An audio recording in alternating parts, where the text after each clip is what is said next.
वालेकुम। तो आज हम बात करेंगे कि थोड़ा सा इस्लामी टॉपिक है, उस पर बात करेंगे, वो है नमाज। तो नमाज के बारे में आज बात करेंगे कि नमाज अहमियत क्या है, नमाज की नमाज है क्या, जो करेगा उसको क्या मिलेगा, ठीक है, और जो नहीं करेगा उसे क्या वही सुनाई गई है। थोड़ा सा इस्लामी टॉपिक है, इस्लामी टच थोड़ा सा देंगे, ठीक है। तो सबसे पहले है नमाज इस्लाम के 5 अरकान में से सबसे एक अहम रुकन है। अल्लाह के साथ साथ बंदे का बराह रास्त रब्ता इस नमाज के ज़रिए कायम होता है, ठीक है।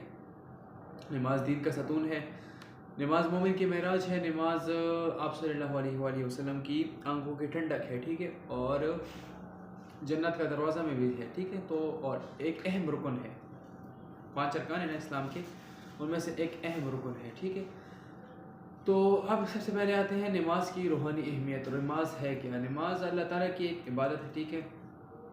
नमाज अल्लाह ताला की इबादत है, और मतलब अल्लाह ताला अपने बंदे को जिनको तौफीक देता है वो उसकी इबादत करते हैं, जिनमें सबसे पहले आता है नमाज पढ़ता है बंदा, वो अल्लाह ताला से दुआ करता है कि अल्लाह ये दे दे, मुझे दे, बस जो इंसान की ख्वाहिश है वो उसे मिल जाती है, ठीक है।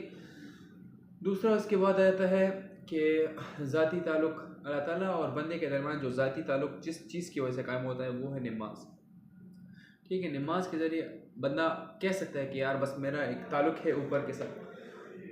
बंदे को अगर फॉर एग्जांपल आपको कुछ चीज़ की ज़रूरत पड़ गई हो तो आप बस उठें और 2 रकात नफल पढ़ें। 2 रकात नफल काफ़ी होते हैं, अल्लाह ताला आपकी बात सुन लेगा और वो आपकी बात बस समझो कंप्लीट करवा दी आपने, तकरीबन 90% काम आपको हो गया, ठीक है, नमाज के ज़रिए। लेकिन इसमें शर्त ये, कंडीशन ये है, जो जिसे कंडीशन क्या कहते हैं, वो है खुशू खुजू का होना, दिल का साफ होना, आपने दिल से मांगा हो, और हाँ वो बात है कि जायज़ चीज़ हो, ठीक है, नाजायज़ चीज़ नहीं। फिर उसके बाद आता है नमाज तो एक रूहानी अहमियत हो गया, ठीक है। अब इज्तिमाई फ़वाइद क्या है? अच्छा, इज्तिमाई ज़्यादा लोग जब पढ़ते हैं नमाज तो उनका क्या फ़ायदा होता है? जमात के साथ नमाज पढ़ने में मुसलमानों के में इत्तेहाद बढ़ता है और भाईचारे का दर्स बढ़ता है, मिलता है, ठीक है। इससे समाजी रवाबित ठीक होते हैं, ठीक है। मस्जिद नमाज के ज़रिए मुसलमान एक दूसरे से समाजी तरीके से मिल जाते हैं, एक दूसरे के साथ मिलते हैं, बातचीत करते हैं, गपशप लगाते हैं, एक दूसरे से रिश्ते ताल्लुकात अच्छे बनते हैं नमाज के, ठीक है। अब तीसरा है ज़ाती फ़वाइद क्या है? रूहानी फ़वाइद भी हो गया, इज्तिमाई फ़वाइद भी हो गया, नमाज का ज़ाती हमारे लिए क्या फ़ायदा है, ठीक है। तो सबसे पहले तो यही बात है कि बस अल्लाह से ताल्लुक़ बेहतर होता है। दूसरा है ज़हनी सुकून मिलता है। ज़हनी सुकून, देखिए सिंपल सा एक्सपेरिमेंटल बात बताऊँ, एक्सपेरिमेंट खुद ही की हुई है मैंने अल्हम्दुलिल्लाह। रात के 2-3 बजे उठ जाएँ, ठीक है, अलार्म लगा लें, उठ जाएँ, या फॉर एग्जाम्पल आप काम के लिए बैठे हो, उठ जाएँ, वज़ू करें, 2 रकात 4 रकात नफल पढ़ें, और उसके बाद आराम से खुशू खुजू के साथ, बिल्कुल टेंशन वेंशन नहीं, आराम से पढ़ें, आराम से, ठीक है।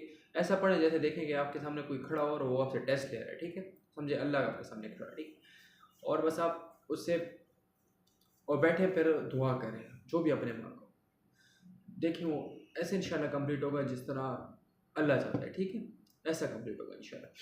ये एक मेरा ज़ाती एक्सपेरिमेंट किया हुआ चीज़ है, ठीक है। दूसरा आता है वक्त की तंजीम। वक्त की तंजीम इस तरह हुई हो कि देखें सुबह से लेकर दोपहर का, आगे के सुबह से दोपहर तक काम किया करो, ठीक है। दोपहर की अजान हो जाए उस वक्त बस काम बंद, उठो नमाज के लिए जाओ, थोड़ा सा वक्त रेस्ट के लिए लिया करो, तो ये नमाज में रेस्ट भी हो जाता है, नमाज भी हो जाती है, ठीक है। आधा घंटा 1 घंटा रेस्ट, ठीक है, उसके बाद फिर बैठो, फिर शाम तक काम करो, फिर बस उठ जाओ, फिर नमाज़ पढ़ो। तो इस तरह नमाज में दरमियान में गैप्स आते हैं, तो इससे वक्त का तंजीम हो जाता है, वक्त पार्ट्स में डिवाइड हो जाता है, ठीक है। अब नमाज की पाबंदी करने के फ़वाइद क्या है, ठीक है। तो फ़वाइद यही है कि यार हमें अल्लाह का कुर्ब हासिल हो जाता है, अल्लाह हमारे हर मुश्किल में साथ देता है, ठीक है, अल्लाह हमारी मुश्किल आसान करता है, ठीक है। बस अल्लाह से मांगने का ज़रिया, देखिए हमें जो भी चीज़ चाहिए वो हम अल्लाह से मांगे, बस हमें वो नमाज के ज़रिए मिल जाएगी, ठीक है। और दूसरा इसका है कि समाज इज्तिमाई फ़वाइद भी हो गए कि यार इस तरह लोगों में भाईचारा बढ़ता है, लोग एक दूसरे के साथ मिलते जुलते रहते हैं, ठीक है।